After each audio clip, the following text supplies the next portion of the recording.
ബിസ്മില്ലാഹിർ റഹ്മാനിർ റഹീം. ഇൻഷാ അല്ലാഹ് ഇന്ന് സംസാരത്തിന് എടുത്തിരിക്കുന്ന വിഷയം ഒരു സത്യവിശ്വാസിയുടെ ഏകാന്തതയെക്കുറിച്ചാണ്. ലോകത്ത് രഹസ്യവും പരസ്യവും എന്ന് പറയുന്ന രണ്ട് രീതികൾ ഉണ്ട് എന്നത് സംശയമില്ലാത്ത കാര്യം. മനുഷ്യ ജീവിതത്തിൽ മാത്രമല്ല, എല്ലാ ജീവജാലങ്ങളുടെയും ജീവിതത്തിൽ രഹസ്യം, പരസ്യം എന്നീ രണ്ട് കാര്യങ്ങൾ ഉണ്ട്.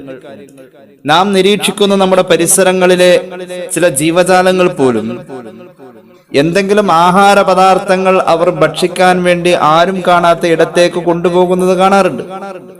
ചിലപ്പോൾ നമ്മുടെ പരിസരത്ത് ധാരാളം കണ്ടുവരുന്ന പൂച്ച എന്തെങ്കിലും ഒരു ഭക്ഷ്യവസ്തു, ഒരു മത്സ്യത്തിന്റെ കഷ്ണമോ എന്തെങ്കിലും കിട്ടിയാൽ അതെടുത്ത് ദൂരെ ആരും കാണാത്തോടത്തേക്ക് കൊണ്ടുപോവുക എന്ന ഒരു രഹസ്യ ബോധം അതിന് ഉണ്ട്. പിന്നെ പരസ്യമായും ചെയ്യുന്ന കാര്യങ്ങളുണ്ട്.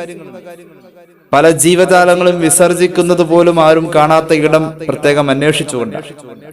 ചില ജീവികൾ മുട്ടയിടുന്നതും അടയിരിക്കുന്നതും പ്രസവം നടത്തുന്നതും ആരും എത്തിപ്പെടാത്ത ഇടത്ത് വെച്ചാണ്. ഇങ്ങനെ നോക്കുമ്പോൾ ധാരാളം ജീവജാലങ്ങളുടെ രഹസ്യ പരസ്യ കാര്യങ്ങളിലേക്ക് നമ്മുടെ മനസ്സ് സഞ്ചരിക്കുകയാണ്. ഇങ്ങനെയെങ്കിൽ അള്ളാഹു വിവേകം കൊടുത്ത, വിശേഷ ബുദ്ധി കൊടുത്ത മനുഷ്യ ജീവിതത്തിനും രഹസ്യവും പരസ്യവും ഉണ്ടായേ പറ്റൂ. അതിനെ കൈകാര്യം ചെയ്യുന്നോടത്ത് ഇസ്ലാമിക വിശ്വാസങ്ങളും ഇസ്ലാമിക തത്വങ്ങളും എത്ര കണ്ട് ആഴത്തിൽ ഇടപെടുന്നു എന്നതാണ് നമ്മൾ ആലോചിക്കേണ്ടത്. ജീവിതത്തിൽ നിയന്ത്രണങ്ങളും നിർദ്ദേശങ്ങളും കൃത്യമായി പാലിക്കേണ്ട ഒരു വിഭാഗമാണ് മനുഷ്യർ, വിശേഷ്യ സത്യവിശ്വാസികൾ. അപ്പോൾ അല്ലാഹു റബ്ബുൽ ഇസ്സത്ത് രഹസ്യങ്ങളെയും പരസ്യങ്ങളെയും അവരുടെ ജീവിതത്തിലേക്ക് നൽകുമ്പോൾ റബ്ബ് പറയുന്ന രീതികൾ അവലംബിച്ചേ പറ്റൂ. അല്ലാഹു തൗഫീഖ് ചെയ്യുമാറാവട്ടെ. മറ അഥവാ സ്വകാര്യത അല്ലാഹുവിന്റെ അനിഷേധ്യമായ സംവിധാനമാണ്. മറ ഉണ്ടാക്കുക എന്നത് അള്ളാന്റെ ഒരു വിശേഷണവും കൂടിയാണ്. അള്ളാഹുവിന്റെ ഒരു പ്രധാന നാമം തന്നെ സത്താർ എന്നാണ്. സത്താർ എന്ന് പറഞ്ഞാൽ സ്വകാര്യതയെ സൃഷ്ടിക്കുന്നവൻ, ധാരാളം സ്വകാര്യതകൾ സൃഷ്ടിച്ചവൻ എന്നാണ് അതിനർത്ഥം. സ്വകാര്യത മനുഷ്യ ജീവിതത്തിൽ ഉണ്ടെന്ന് നമ്മൾ പറഞ്ഞു. രണ്ട് നിലക്ക് മനുഷ്യർ സ്വകാര്യതയെ ഉപയോഗിക്കുന്നു. ഒന്ന് തെറ്റ് ചെയ്യാൻ ഉപയോഗിക്കുന്നു, ഒന്ന് നന്മ ചെയ്യാൻ ഉപയോഗിക്കുന്നു. ഒരു മഹാന്റെ ജീവിത ചരിത്രത്തെ നമ്മളൊന്ന് വായിച്ചാൽ അവിടെ കാണാൻ കഴിയുന്നത് അദ്ദേഹത്തിന്റെ ഏകാന്തതയും സ്വകാര്യതയും ഇലാഹി സ്മരണയിലായിരുന്നു എന്നുള്ളതാണ്. രഹസ്യമായി തെറ്റ് ചെയ്യുന്ന മനുഷ്യന്മാരെ കുറിച്ച് ആലോചിക്കുക. നാം നമ്മെ തന്നെ ഒരു വിചാരണ നടത്തണം. അതിനു വേണ്ടിയിട്ടാണ് ഈ ചർച്ച യഥാർത്ഥത്തിൽ കൊണ്ടുപോകുന്നത്. അള്ളാഹു നമുക്ക് ഇതുകൊണ്ട് പ്രയോജനം ചെയ്യുമാറാവട്ടെ. തെറ്റ് ചെയ്യാനും നന്മ ചെയ്യാനും മനുഷ്യർ ഈ സ്വകാര്യതയെ ഉപയോഗപ്പെടുത്തുന്നു. രണ്ട് നിലക്കും മനുഷ്യർ ഉപയോഗിക്കുന്നു. ഇവിടെ ഇസ്ലാമികമായ വിശ്വാസ പ്രകാരം സ്വകാര്യതയിൽ ചെയ്യുന്ന നന്മയ്ക്ക് അള്ളാഹു വലിയ പ്രതിഫലം നൽകും എന്ന പോലെ തന്നെയാണ് സ്വകാര്യതയിൽ ചെയ്യുന്ന തെറ്റുകൾക്കും വലിയ ശിക്ഷ വരെ കിട്ടിയേക്കാം. അള്ളാഹു കാത്തിരക്ഷിക്കുമാറാവട്ടെ. ഒരു മനുഷ്യന്റെ നന്മയും ഒരു മനുഷ്യന്റെ തിന്മയും എവിടെ എത്തി നിൽക്കുന്നു എന്നതിനെ പരിശോധിക്കാൻ, തന്റെ ജീവിത നിലവാരം റബ്ബിന്റെ മുന്നിൽ എത്രത്തോളം അളക്കപ്പെടുന്നു എന്ന് മനസ്സിലാക്കാൻ ഈ ഭൂമിയിൽ വെച്ച് അള്ളാഹു തരുന്ന ഒരു വിചാരണാബോധമാണ് തന്റെ രഹസ്യ ജീവിതവും പരസ്യ ജീവിതവും ഒന്ന് അവലോകനം ചെയ്യുക എന്നത്. മുനാഫിഖും മുഅ്മിനും വേർതിരിയുന്നത് അവിടെയാണ്. കള്ളനും നല്ലവനും വേർതിരിയുന്നത് അവിടെയാണ്. ഇൻഷാ അല്ലാഹ് പരിശുദ്ധ ഖുർആൻ ഈ വിഷയ സംബന്ധമായി എത്രയോ ആയത്തുകളാണ് പറയുന്നത്. അല്പം നമുക്ക് ഇവിടെ ഉദ്ധരിക്കേണ്ടതുണ്ട്. അള്ളാഹു തൗഫീഖ് ചെയ്യുമാറാവട്ടെ. പകലിനെ ഇരുട്ടാക്കാൻ ശ്രമിക്കുന്നു എന്നൊരു പ്രയോഗം തന്നെ പൊതുവെ നമ്മുടെ നാട്ടിൻപുറത്ത് കേൾക്കാറുണ്ട്. പകലിനെ ഇരുട്ടാക്കുക. എന്താണ് പകലിനെ ഇരുട്ടാക്കുക എന്ന് പറഞ്ഞാൽ ആരും കാണാതെ ഒരു തെറ്റ് ചെയ്യുക എന്നാണ് അതിനർത്ഥം. ഇരുട്ട് ഒരു മറയാണ് എന്നതാണ് എല്ലാവരും ഉദ്ദേശിക്കുന്നത്. ഇരുട്ട് എന്നത് ഒരു മറയാണ്. ഈ മറയെ കുറിച്ച് അള്ളാഹു പറഞ്ഞത് എന്താ? ബിസ്മില്ലാഹിർ റഹ്മാനിർ റഹീം. വജഅൽനൽ ലൈല ലിബാസാ وجعلنا النهار معاشا وبنينا فوقكم سبعا شدادا وجعلنا سراجا وهاجا. അല്ലാഹു ഇരുട്ടിനെ കുറിച്ച് പറഞ്ഞത് മറ എന്നാണ്. വജഅൽനൽ ലൈല ലിബാസ, രാവിനെ അല്ലാഹു ഒരു വസ്ത്രമാക്കി, പുതപ്പാക്കി, ആവരണമാക്കി എന്ന് പറഞ്ഞാൽ സാത്തിറം ബിസവാദിഹി, രാവതിന്റെ ഇരുട്ടുകൊണ്ട് മറച്ചു പിടിക്കുകയാണ് ഉള്ളത്.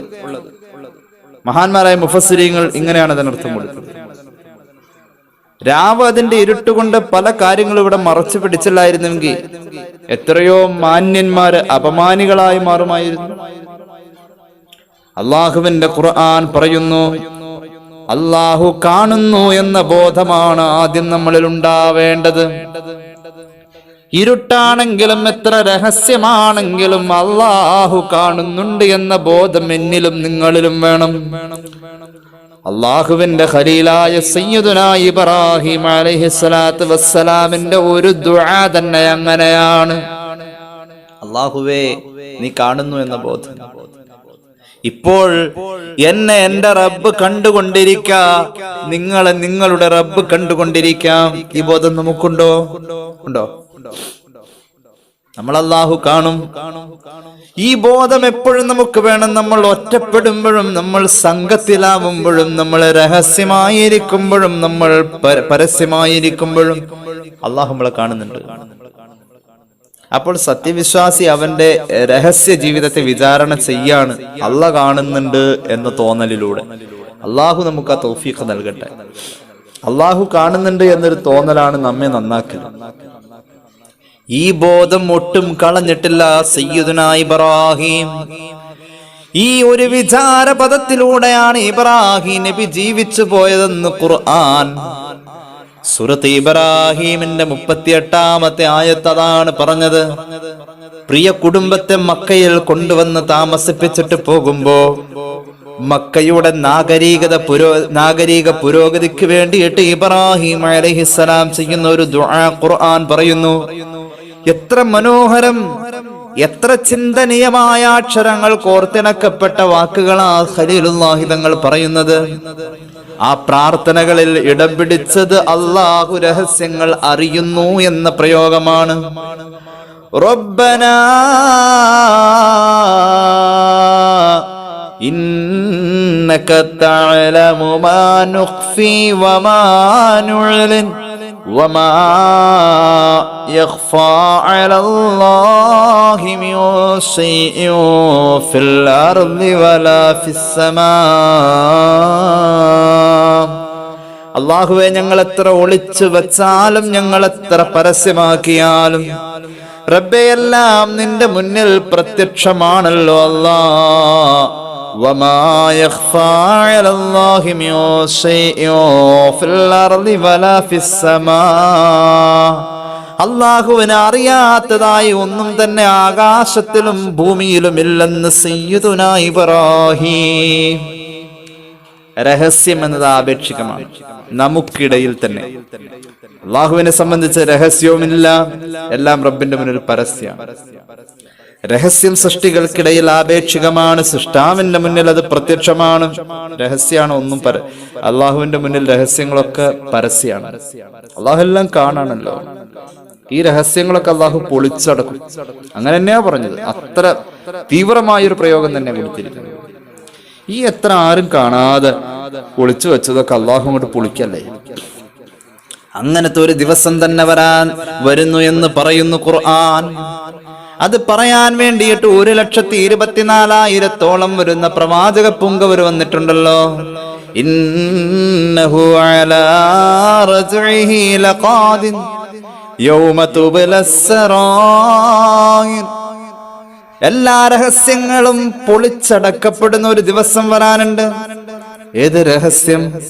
നമ്മൾ രഹസ്യമാണെന്ന് വിചാരിച്ചത് അള്ളാഹുവിന്റെ അടുക്കൽ പരസ്യമായി പോയിട്ടുണ്ട്. യഅലമു ഖായിനത്തൽ അഅ്യുനി വമാ തുഖ്ഫിസ് സുദൂർ. കണ്ണിന്റെ കട്ടുനോട്ടം കണ്ടവനാണ് അല്ലാഹ്.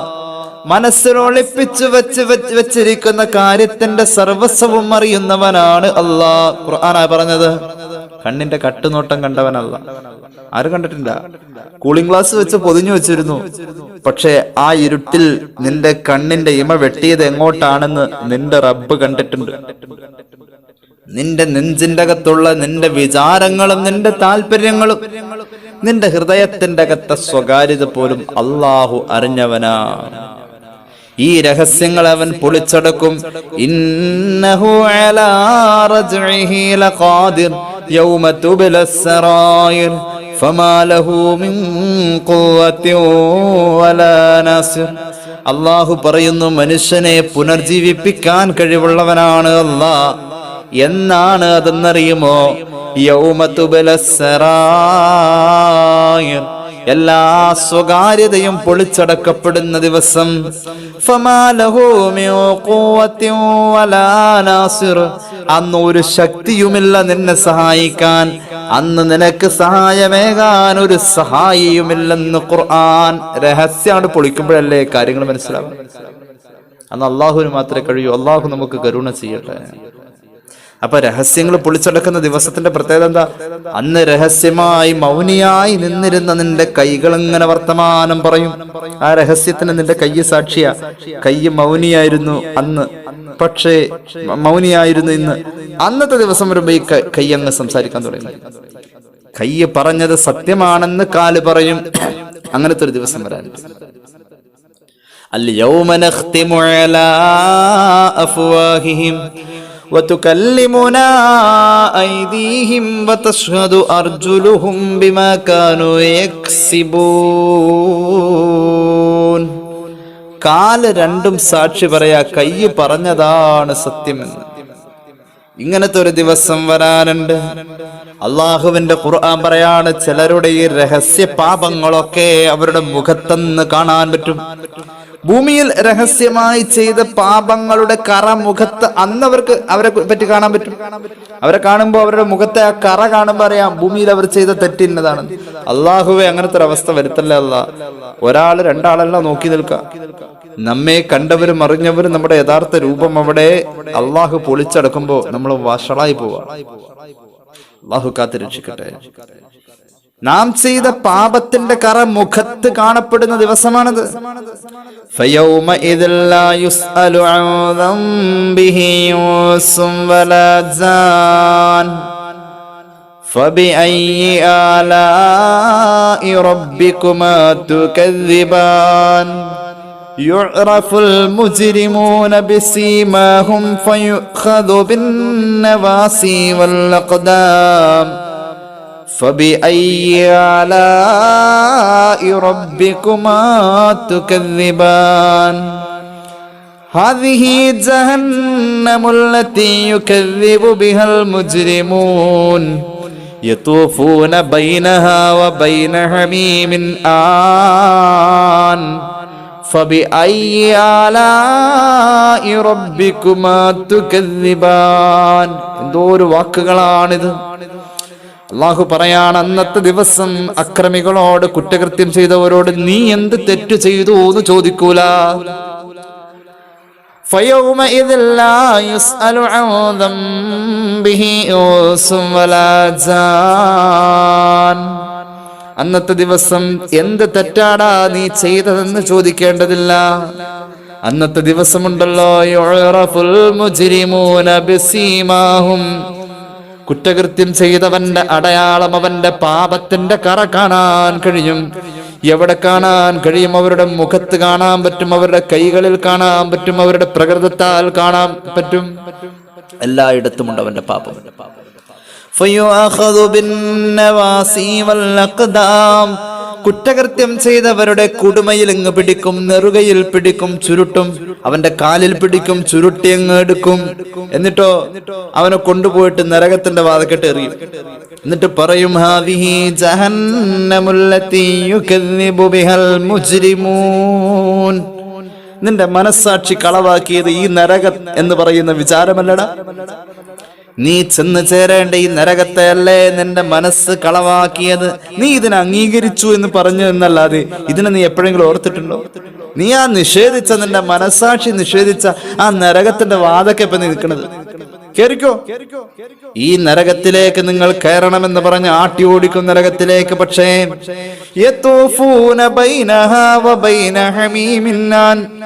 അവൻ ചെന്ന് ചേരേണ്ട തീനാളം അവനെ വിഴുങ്ങാൻ കാത്തു നിൽക്കുമ്പോൾ ആ തീനാളത്തിന്റെയും അതിന്റെ അപ്പുറത്ത് അല്ലാഹു വെച്ചിരിക്കുന്ന ദുർഗന്ധം വമിക്കുന്ന ആ ഹമീം എന്ന് പറയുന്ന ദ്രാവകത്തിന്റെയും ഇടയിൽ, ആ വെള്ളത്തിന്റെ ഇടയിലും കിടന്നവനിങ്ങനെ ഓടും നരകത്തിലേക്ക് ചാടാനുള്ള മടി കൊണ്ട്.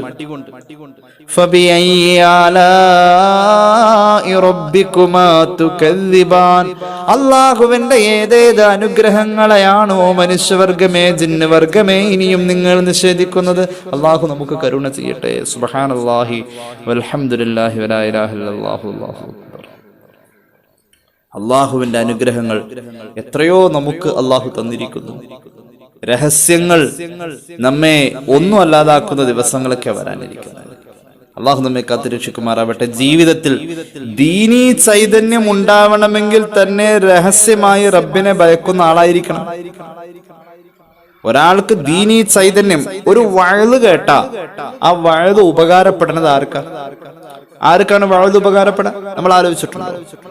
ഒരു വഅദ് കേട്ടാൽ ആ വഅദ് ആർക്കാ ഉപകാരപ്പെടാം? ഒരു ദിക്ർ ചൊല്ലിയാൽ ആ ദിക്ർ ആർക്കാണ് ഉപകാരപ്പെടാം? ഒന്ന് ഖുർആൻ ഓതിയാൽ അത് ആർക്കാണ്? ആ ഓതിയവന് ഏത് തരത്തിലുള്ള ആൾക്കാണ് ഖുർആനോത്ത് ഉപകാരപ്പെടാ? ഒരു സദഖ ചെയ്യുമ്പോൾ ആ സദഖ ഏത് കാറ്റഗറിയിലുള്ള മനുഷ്യനാണ് ഉപകാരപ്പെടാ? അല്ലാഹു നമുക്ക് തൗഫീഖ് ചെയ്യട്ടെ. കേട്ടോ, പരിശുദ്ധ ഖുർആൻ പറയുന്നു, ഒരു ദീനിയായ കാര്യം ചെയ്യുമ്പോൾ അത് ആർക്കാണ് നാളത്തേക്ക് ഉപകാരപ്പെടുക എന്നറിയുമോ? ഇന്നമാ തുൻദിറു മനിത്തബഅ الذിക്റ വഖശിയ الറഹ്മാന ബിൽ ഗൈബി ഫബശ്ശിർഹു ബിമഗ്ഫിറത്തിൻ വഅജ്രിൻ കരീം. അല്ലാഹുവേ, ഞങ്ങൾ അതിൽ പെടുത്തണേ അല്ലാഹ്. അള്ളാഹു നമ്മെ അതിൽ ചേർക്കുമാറാവട്ടെ. ആർക്കാണ് ഒരു ഉപദേശം ഫലപ്പെടാ എന്നറിയുമോ? ആർക്കാണ് സ്വന്തം ഓതിയ ഖുർആനായത്തുകൾ ഹൃദയത്തിൽ തറയ്ക്കാ എന്നറിയുമോ? ആർക്കാണ് താൻ അധ്വാനിച്ചത് ദാനം ചെയ്തപ്പോൾ അതിന്റെ ഗുണം കിട്ടുന്നു എന്ന് ഉറപ്പ് പറയാൻ പറ്റുന്നതെന്നറിയുമോ? ആർക്കാന്നറിയോ? ഇന്നമാ തുൻദിറു മനിത്തബഅ الذിക്റ വഖശിയ الറഹ്മാന ബിൽ ഗൈബ്. ഒറ്റക്കിരിക്കുമ്പോൾ അല്ലാഹുവിനെ ഓർമ്മ വരുന്നവർക്ക്, ഒറ്റക്കിരിക്കുമ്പോൾ അല്ലാഹുവിനെ കുറിച്ച് ഓർമ്മ വരുന്നവർക്ക്, അസാന്നിധ്യത്തിൽ ആരുമില്ലാത്തോടത്ത് റബ്ബിനെ ഭയക്കുന്നവർക്കാണ് അല്ലാഹുവിന്റെ ദീനിന്റെ കാര്യങ്ങൾ ഉപകാരപ്പെടാ. ദീനിന്റെ കാര്യങ്ങൾ അവർക്ക് ഉപകാരപ്പെടാം. അവരെ ഉപദേശിച്ചാലേ കാര്യമുള്ളൂ. അവര് വഅദ് കേട്ടാൽ കരയും. അവർ നന്മ ചെയ്താൽ ആ നന്മ അവർക്ക് ഉപകാരപ്പെടും. അവർക്ക് അല്ലാഹു 2 തോട്ടം വെച്ചിട്ടുണ്ട്. എവിടെ? സ്വർഗലോകത്തിൽ. അത്തരം ആളുകൾക്ക് അല്ലാഹു 2 തോട്ടാ വെച്ചിരിക്കുന്നു. സ്വർഗത്തിൽ അല്ലാഹു 2 തോട്ടം വെച്ചിരിക്കുന്നത് അവർക്കാണ്. പരിശുദ്ധ ഖുർആൻ പറയുന്നു, വലിമൻ ഖാഫ മഖാമ റബ്ബിഹി ജന്നതാൻ ഫബിഅയ്യി ആലാഇ റബ്ബികുമാ തുകദ്ദിബാൻ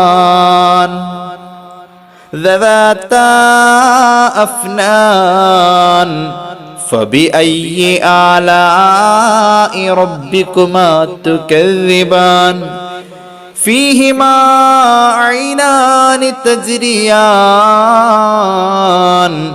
فبأي آلاء ربكما تكذبان. എത്ര മനോഹരമായ അവതരണം!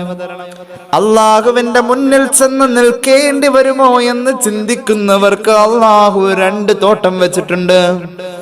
വലിമൻ ഖാഫ മഖാമ റബ്ബിഹി ജന്നത്താൻ, ഞാൻ എന്റെ റബ്ബിന്റെ മുന്നിൽ പോയി നിൽക്കേണ്ടവനല്ലേ എന്ന വിചാരമുള്ളവർക്ക് അള്ളാഹു 2 തോട്ടം വെച്ചിട്ടുണ്ട്. ഫബിഅയ്യി ആലാഇ റബ്ബികുമാ തുകദ്ദിബാൻ, അള്ളാഹു ചെയ്ത അനുഗ്രഹങ്ങൾ ഇനി എന്തിനാ നിഷേധിക്കുന്നത്? റബ്ബിന്റെ മുന്നിൽ ചെന്ന് നിൽക്കണോലോ എന്ന തോന്നലുള്ളവർക്ക് അള്ളാഹു 2 തോട്ടം വെച്ചത്. അള്ളാഹു നമുക്ക് തരട്ടെ. സ്വർഗമാണെന്നല്ല പറഞ്ഞത്, 2 സ്വർഗം, 2 സ്വർഗം, അല്ലെങ്കിൽ സ്വർഗത്തിലെ 2 തോട്ടം.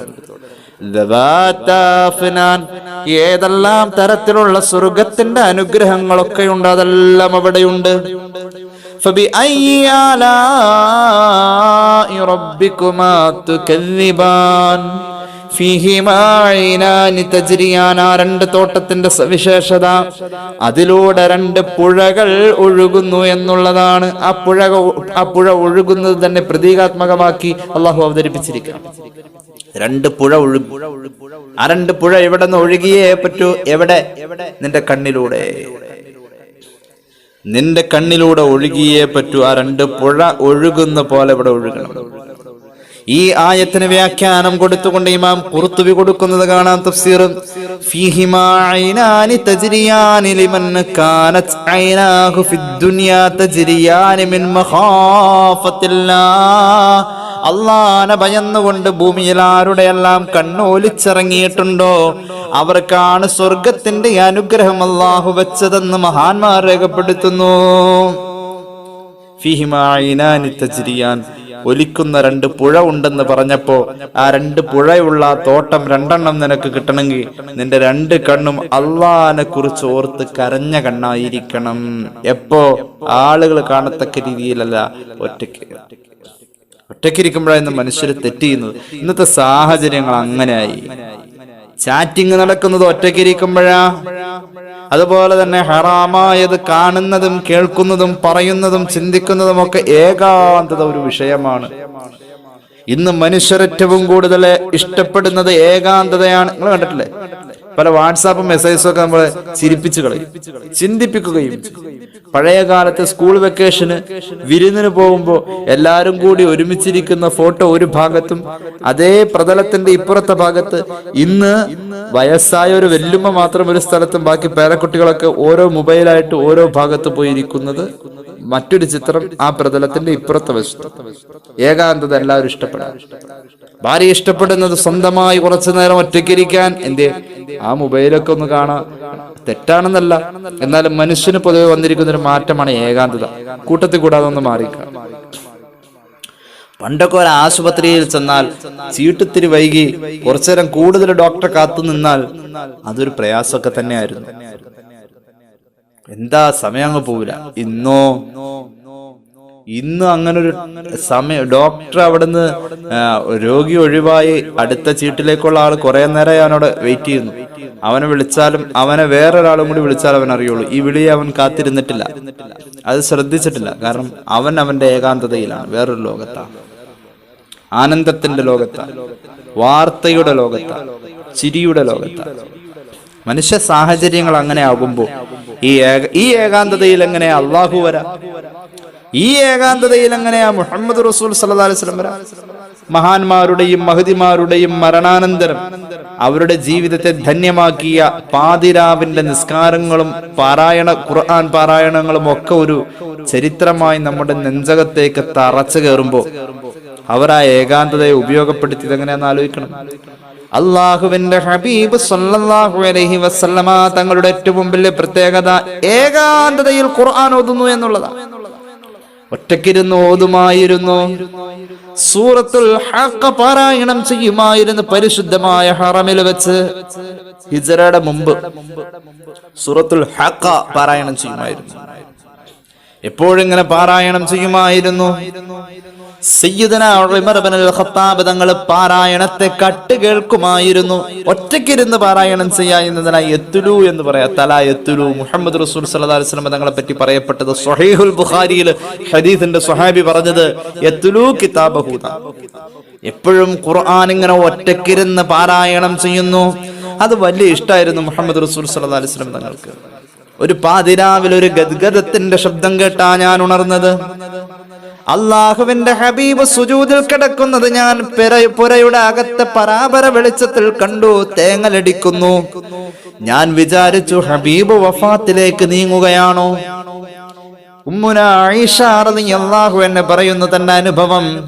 ഹബീബ് സുജൂദിൽ കിടന്ന് കരഞ്ഞപ്പോൾ ഒലിച്ചിറങ്ങിയ കണ്ണുനീരിന്റെ സ്പർശനം, ആ കണ്ണുനീര് തന്റെ പാദത്തോട് ചേർന്ന പോലെ ഉമ്മുന ആയിഷ റളിയല്ലാഹു അൻഹ ഏകാന്തത മുഹമ്മദ് റസൂൽ സല്ലല്ലാഹു അലൈഹി വസല്ലം തങ്ങള് അങ്ങനെയാ കഴിച്ചു കൂട്ടിയത്. ഏകാന്തതയിൽ റബ്ബിനോട് അടുക്കാതെ, റബ്ബിനോട് ഏറ്റവും അടുക്കാൻ പറ്റിയ അവസരം ഏകാന്തതയല്ലേ. ഏകാന്തതയുടെ പ്രാർത്ഥനയും നിസ്കാരത്തിന്റെ ശേഷമുള്ള പ്രാർത്ഥനയും അല്ലാഹു തട്ടിക്കളയില്ലെന്ന് മുഹമ്മദ് മുസ്തഫ. രണ്ട് ദുആ, അയ്യു ദുആഇ അസ്മഉ യാ റസൂലല്ലാഹ്, നബിയെ സല്ലല്ലാഹു അലൈഹി വസല്ലം ഏറ്റവും കൂടുതൽ പടച്ചോൻ കേൾക്കുന്ന ദുആ ഏതാണ്, ഇജാബത്ത് ഏതാണെന്ന് സ്വഹാബി ചോദിക്കാം. അപ്പോൾ അല്ലാഹുവിന്റെ ഹബീബ് സല്ലല്ലാഹു അലൈഹി വസല്ലം പറഞ്ഞു രണ്ടെണ്ണാണ്. ഒന്ന് നിസ്കാരം, ഫർദ് നിസ്കാരത്തിന്റെ ഉടനെ ചെയ്യുന്ന ദുആ. ചില ആൾക്കാർ മിഹ്റാബിന്ന് ഉസ്താദ് കണ്ട് തിരിയുമ്പോഴേക്കും അവൻ എണീറ്റ് പോണ കണ്ട അവൻ ഇതൊന്നും ആവശ്യമില്ലെന്ന് തോന്നാം. ഫർദ് നിസ്കാരത്തിന് ശേഷം ചെയ്യുന്ന ദുആ ഒന്നാമത്തേത്. രണ്ടാമത്തേത് രാവിന്റെ അന്ത്യയാമങ്ങളിലെ ദുആ. ഇത്രയുണ്ട്. അവിടെയാണ് ഇമാമുന ശാഫിഈ ചർച്ചയാകുന്നത്. അവിടെയാണ് മഹാനായ ഇമാമുന അബൂ ഹനീഫത്തുൽ കൂഫി തങ്ങൾ റളിയല്ലാഹു അൻഹു ചർച്ചയാകുന്നത്. ഇവരൊക്കെ ഈ പാതിരാവ് ഹയാത്താക്കിയവരാണ്. രാത്രി, ഒറ്റ രാത്രിയിലും ഏകാന്തത നഷ്ടപ്പെടാത്ത ഒരാളായിരുന്നു മഹ്ദിയായ നഫീസത്തുൽ മിസ്രിയ റളിയല്ലാഹു അൻഹ. 40 വർഷം ഒരാൾ മാത്രം നിരീക്ഷിച്ചത് കാണാൻ കഴിയുന്നു. അവർക്ക് ഖിദ്മത്ത് ചെയ്യാൻ വന്നിരുന്ന അവരുടെ ആങ്ങളയുടെ മകൾ ഉണ്ടായിരുന്നു സൈനബ്. നഫീസ റളിയല്ലാഹു അൻഹയുടെ ആങ്ങള യഹ്യ മുതവ്വജിന്റെ മകള് സൈനബ് തന്നെ പറയുന്നുണ്ട്, 40 കൊല്ലം ഞാൻ നിരീക്ഷിച്ചിട്ട് ഒരൊറ്റ രാത്രിയും കടന്നുറങ്ങിയത് കണ്ടിട്ടില്ല. നിസ്കാരാണ്. ഏകാന്തതയിൽ അവർക്ക് ആനന്ദമായിരുന്നു. ശംസുൽ ഉലമയുടെ ഏകാന്തത പാതിരാവിന്റെ നിസ്കാരം. സുബഹി ബാങ്കിന് മുന്നേ സൂറത്തുൽ അൻആമും അഅറാഫും അൻഫാലും പതിവായിരുന്നു ശൈഖുനക്ക്. ഏകാന്തത ഇഷ്ടപ്പെടും. 3 മണിക്ക് എണീറ്റ് ഇപ്പോഴും ഏകാന്തതയെ ധന്യമാക്കുന്ന ഒരുപാട് ആളുകളുണ്ടോ. 3 മണിക്ക് എണീറ്റിട്ട് നിസ്കരിക്കുന്ന. ഇക്കഴിഞ്ഞ ദിവസം പാലക്കാട് ജില്ലയിലെ ഒരു കർഷകനായ സഹോദരൻ എന്നെ വിളിച്ചു. 3 മണിക്ക് ഇബാദത്ത് ചെയ്യുന്ന ധാരാളം ആളുകൾ നമ്മളൊക്കെ കേൾക്കുമ്പോ അമ്പരന്ന് പോ. എത്രയോ വർഷങ്ങളായി, പതിറ്റാണ്ടുകളായി അദ്ദേഹത്തിനൊന്നും പാതിരാവ് ഒഴിവല്ല, ഇബാദത്താണ്. ഏകാന്തത അള്ളാഹു ഇഷ്ടപ്പെടുന്ന ഒരു നേര, അള്ളാഹുവിനോട് ഏറ്റവും അടുക്കാൻ പറ്റിയൊരു നേര. അപ്പൊ അള്ളാഹു ആ അടുപ്പത്തിൽ ദുആക്ക് ഉത്തരം നൽകുകയാണ്. ഇതൊക്കെ നമ്മൾ ആലോചിക്കണം. ഏകാന്തതയെ അള്ളാഹുവിന്റെ മുന്നിൽ വിചാരണ ചെയ്യുമ്പോൾ, സ്വകാര്യതയെ വിചാരണ ചെയ്യുമ്പോൾ നല്ല മറുപടി പറയാൻ നമുക്ക് കഴിയണം. അള്ളാഹു തൗഫീഖ് ചെയ്യുമാറാവട്ടെ. ഏകാന്തതയിൽ അള്ളാഹുവിന്റെ ഹബീബിന്റെ പേരിൽ സ്വലാത്ത് ചൊല്ലാൻ പറ്റുന്നുണ്ടോ? എവിടെ പറ്റുന്നുണ്ടെന്നായി പറയുന്നത്? ഒറ്റയ്ക്കിരിക്കുമ്പോൾ റസൂലുള്ളാഹിക്ക് സ്വലാത്ത് ചൊല്ലാൻ നമുക്ക് പറ്റുമോ? സല്ലല്ലാഹു അലൈഹി വസല്ലം. അള്ളാഹുവിന്റെ പൊരുത്തമുണ്ട്. ഒറ്റയ്ക്കിരിക്കുമ്പോൾ നമുക്ക് നല്ലത് ഓർക്കാൻ പറ്റുന്നുണ്ടോ? തൻഹായി കെ സബ് ദിൻ തൻഹായി കെ സബ് രാത്തെ അബ് ഹോനെ ലഗേ ഉൻസേ ഖൽവത്ത് മേ മുലാഖാത്തെ. ഞാൻ ഒറ്റയ്ക്കിരിക്കുമ്പോൾ എന്റെ മുന്നിൽ അവിടുത്തെ വരാറുണ്ടേ. ഞാൻ ഒറ്റയ്ക്കിരിക്കുമ്പോൾ എന്റെ മുന്നിൽ അവിടുത്തെ വരാറുണ്ടേ. ആരാണ് ഈ അവിടുത്തെ? സയ്യിദുനാ റസൂലുള്ളാഹി സ്വല്ലല്ലാഹു അലൈഹി വസല്ലം. നമ്മുടെ വിചാര പദങ്ങളിൽ വരുന്നുണ്ടോ? ആരായി പറഞ്ഞത്? സൂര്യൻ അസ്തമിക്കാത്ത ബ്രിട്ടീഷ് സാമ്രാജ്യത്തിന്റെ അധിപനായ ജോർജ് അഞ്ചാമന്റെ മുന്നിൽ ചെന്ന് നിന്നുകൊണ്ട് ലണ്ടനിലെ ബക്കിംഹാം കൊട്ടാരത്തിന്റെ മോന്തായം പിടിച്ചു കുലുക്കിയ മഹാൻ മൗലാന മുഹമ്മദ് അലി ജൗഹർ റഹ്മത്തുള്ളാഹി അലൈഹി ഏകാന്തതയിൽ അള്ളാഹുവിന്റെ ഹബീബ് സല്ലല്ലാഹു അലൈഹി വസല്ലം സയ്യിദ് മുഹമ്മദ് അലി ശിഹാബ് തങ്ങളുടെ മരണകാരണത്തെ മാതൃഭൂമി പത്രം രേഖപ്പെടുത്തിയിട്ടുണ്ട്. അല്ലെ, തങ്ങള് പാതിരാ നിസ്കാരത്തിന് ഉണർന്നപ്പോൾ കുളിമുറിയിൽ ബാത്റൂമിൽ കാല് വഴുതിയാണ് വീണത്. അതേ തുടർന്നാണ് ക്ഷീണം സംഭവിച്ചത്. പാതിരാ നിസ്കാരത്തിന് മാതൃഭൂമി പത്രം എടുത്ത് നോക്കിയാൽ കാണാം. മഹാന്മാരൊക്കെ അങ്ങനെയാണ്. അവരുടെ ഏകാന്തതയെ അവർ ഉപയോഗപ്പെടുത്തിയിരുന്നു. ഏകാന്തത അള്ളാഹു നമുക്ക് തൗഫീഖാക്കട്ടെ. അതിപ്പോ രാത്രി തന്നെ വേണമെന്നില്ല, പകലാണെങ്കിലും ഏകാന്തത അള്ളാഹുവിലായിരിക്കും. 2 സ്വർഗമാണ്, 2 തോട്ടമാണ്. നമ്മൾ ഒറ്റയ്ക്കിരിക്കുമ്പോൾ റബ്ബെന്ന വിചാരം നമ്മുടെ മനസ്സിനെ കീഴടക്കിയാൽ മാത്രമാണ് നമ്മുടെ അമല് കൊണ്ട് ഗുണമുള്ളൂ. അള്ളാഹു തൗഫീഖ് ചെയ്യുമാറാവട്ടെ. റബ്ബ് നമുക്ക് അതിനുള്ള ഭാഗ്യത്തിലേക്ക് എത്തിച്ചു തരുമാറാവട്ടെ.